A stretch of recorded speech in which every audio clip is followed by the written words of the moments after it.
કે શાસ્ત્રીજી મહારાજના વખતની અંદર 5 મંદિરો હતા અને પ્રમુખ સ્વામી મહારાજે યોગીજી મહારાજ અને શાસ્ત્રીજી મહારાજની કૃપાથી 1200 મંદિરો, just for the sec of statistics.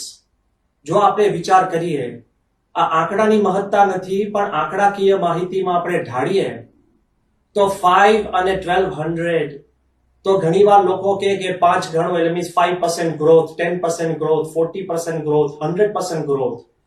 તો પર્સન્ટેજમાં આપણે મૂકીએ તો 24,000% ગ્રોથ કહેવાય. અનઇમેજિનેબલ.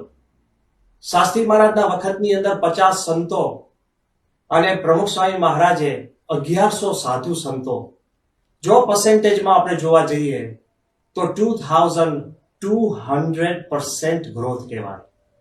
હરિભક્તોનો તો આંકડો આપણે મૂકી શકીએ એમ છીએ જ નહીં, કારણ કે સેંકડોની સંખ્યામાં હરિભક્તો હતા અને આજે લાખોની સંખ્યામાં હરિભક્તો.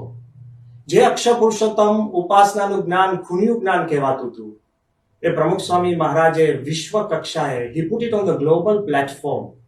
અને જ્યારે વૈશ્વિક બનાવ્યું, એટલું વૈશ્વિક નહીં, શરૂઆતમાં લોકો શંકાથી, અણવિશ્વાસથી, નાની મોટી અદેખાઈથી જોતા હતા, પણ આજે જ્યારે અક્ષર પુરુષોત્તમનું જ્ઞાન અને BAPS સ્વામિનારાયણ સંસ્થા કેટલા વિશ્વાસથી, કેટલા આદરથી સૌ કોઈ જુએ છે.